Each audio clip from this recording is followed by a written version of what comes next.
A king is laughing, not smiling, laughing so hard that the people around him begin to panic. The room is dark and heavy. Physicians stand frozen beside the bed because the king cannot stop.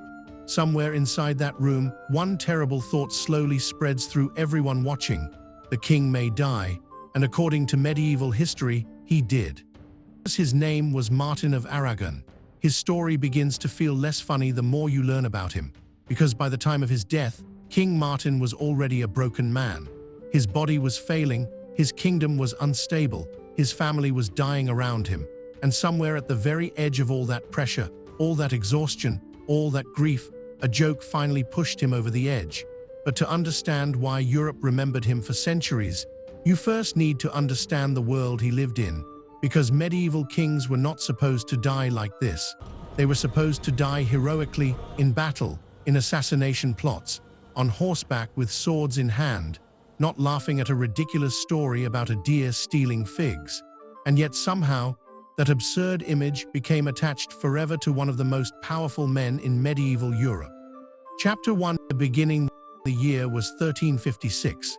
Martin was born into the Crown of Aragon, a Mediterranean kingdom that controlled territories across parts of modern Spain, Sicily, Sardinia, and important sea trade routes. This was not a peaceful world. The Mediterranean during the late Middle Ages was full of war, disease, pirates, religious conflict, dynastic struggles, and constant political tension. And unlike some kingdoms, Aragon was complicated. Different regions had different laws, different identities, different nobles competing for power. A king could not simply command everyone freely. He had to negotiate constantly, balance constantly, and if that balance fails, kingdoms collapse. Martin grew up inside this world of politics and instability, but compared to many rulers of the era, he was not remembered as especially cruel or violent. In fact, history gave him a strange nickname, Martin the Humane, which sounds almost unusual for a medieval king. He was considered educated, religious, calmer than many rulers around him, not a legendary conqueror, not a warrior king charging into history, more of a careful ruler trying to keep a fragile kingdom together. And that may have been even harder, because Martin inherited problems that could not be solved with swords alone. The Crown of Aragon was already beginning to strain under pressure. Nobles fought for influence. Territories resisted royal control. Money became tighter. Conflicts spread across Mediterranean possessions. And behind all of it sat the constant medieval fear of succession, because monarchies depended on heirs. Without an heir, everything became dangerous. And unfortunately for Martin, that danger became personal. Chapter 2. Heir. His son, Martin the Younger, was supposed to inherit the kingdom. He was already ruling Sicily, young, experienced, the future of the dynasty.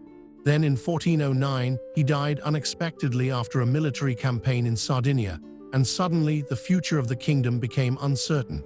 This devastated Martin, not only emotionally but politically, because now the aging king had no clear legitimate heir, and medieval succession crises were terrifying. When kings died without heirs, nobles formed factions, rival families made claims, civil conflict became possible, entire kingdoms could fracture apart, which meant that by the final years of Martin's life, the pressure surrounding him was enormous. His wife, Maria de Luna, had already died a few years earlier, his son was dead, his health was deteriorating, and his kingdom stood on unstable ground. Chapter 3. The King. This is the version of King Martin most people never imagine, not the laughing king, the exhausted king, the grieving king, the king lying awake at night knowing his death could trigger political chaos. And meanwhile, his body was slowly giving up on him. Historical accounts suggest Martin suffered repeated illness near the end of his life. Some historians suspect digestive problems. Others suggest obesity, infection, or cardiovascular disease. Whatever the exact condition, the king appears to have become increasingly weak and bedridden, which brings us to one of the curious parts of medieval history. People during the Middle Ages genuinely believed emotions could kill you, not metaphorically, physically. Today, we separate emotions from the body, but medieval medicine viewed them differently. The human body was believed to function through delicate balances called humours: blood, phlegm, yellow bile, and black bile.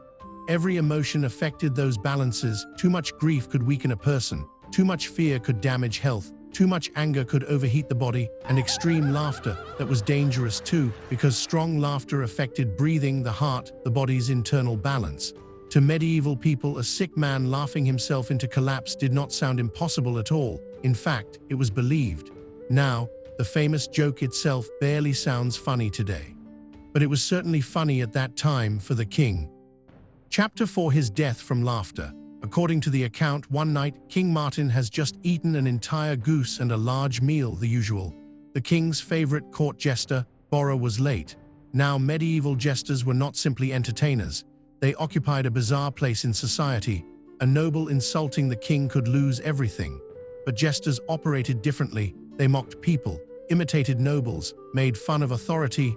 Sometimes they were the only people allowed to speak honestly inside a royal court. Humor became their protection, and perhaps their weapon. So when the king saw his jester Borra late, he asked him a simple question. "Where have you been?" And Borra answered, "In the next vineyard, where I saw a young deer hanging by his tail from a tree, as if someone had so punished him for stealing figs." That was it. That was the joke.